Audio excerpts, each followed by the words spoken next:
When a woman put an expensive oil on the feet of Jesus Christ, Judas, who later betrayed Jesus, complained about the waste of money when it could have been used to help the poor. Jesus answered, "Why do you try to make trouble for the woman? Because she did a fine deed toward me. Because you always have the poor with you, but you will not always have me." Jesus was right. Human governments have never been able to solve mankind's problems, and the poor are still with us today. In recent months, there has been an increase of poverty, and many people have been made homeless due to severe economic breakdown. Although Judas put on a pretense of wanting to help the poor, the Bible exposes him as a liar who only cared about getting money for himself. Jesus Christ, who was also poor, made the point that although many rich people put on a front of being righteous and good, they are not willing to use their wealth to really help poor people.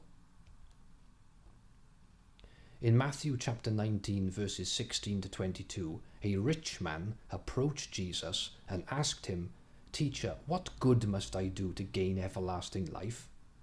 Jesus said, "You must not murder, you must not commit adultery, you must not steal, you must not testify falsely, honor your father and your mother, and you must love your neighbor as yourself." The rich man said to him, "I have kept all of these. What am I still lacking?" Jesus said to him, "Go sell your belongings and give to the poor, and you will have treasure in heaven. And come be my follower."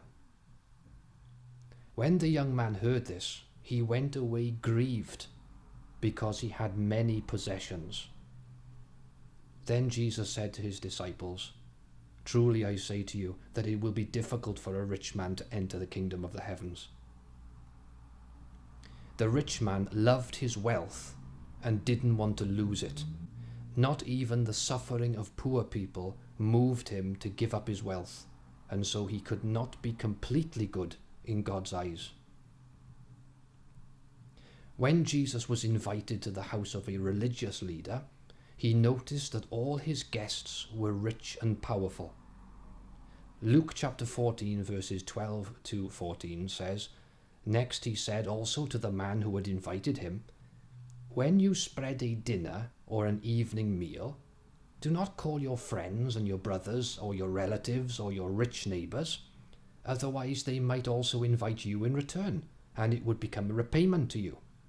But when you spread a feast, invite the poor, the crippled, the lame, the blind, and you will be happy, because they have nothing with which to repay you.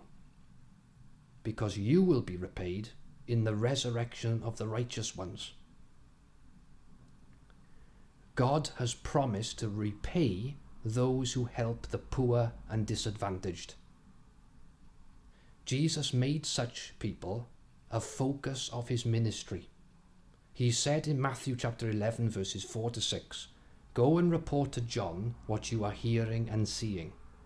The blind are now seeing, and the lame are walking. The lepers are being cleansed, and the deaf are hearing. The dead are being raised up, and the poor are being told the good news."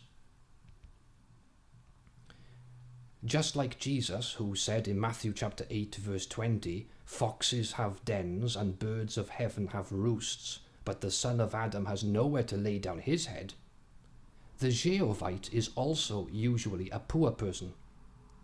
We want to follow Jesus' direction and example as much as we can. But of course we do not have miraculous God-given power to be able to help the disadvantaged like Jesus did. But we must do all we can to help the poor, as much as we are able. As a poor person, it may be that all you have to give is the wisdom and guidance you have received from the Bible. Jesus said the poor are being told the good news. Just like Jesus, we can tell the poor and disadvantaged the good news about the new world which is about to start, and how they can be on the restored earth during the resurrection of the righteous ones. Thanks to the direction of the Bible, we can help create a Christian congregation which can provide a brotherhood of love and friendship in which the poor and disadvantaged can feel comforted and supported as the world around us continues to get worse and worse. As a brotherhood of Christians, Empire of Jehovah will follow Jesus' example by encouraging all, especially the rich, to give to the poor and disadvantaged whenever the opportunity comes up. We must apply the Bible ourselves rather than tell others to do it. But because the Jehovahite himself may be poor and unable to help in a financial way, he can follow Jesus' example by telling the rich and powerful to help the poor and homeless. Empire of Jehovah encourages its members to think about the earth that Jehovah has given us and how it can empower us to be able to help ourselves and others. By cultivating the soil and growing fruit and vegetables, we can provide for our own households and give to those who are in need.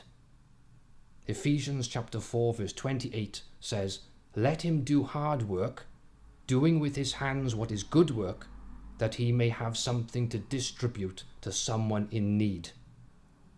Let's keep this biblical direction in mind and think deeply about how we are living and acting and how we can help the poor and give to the homeless.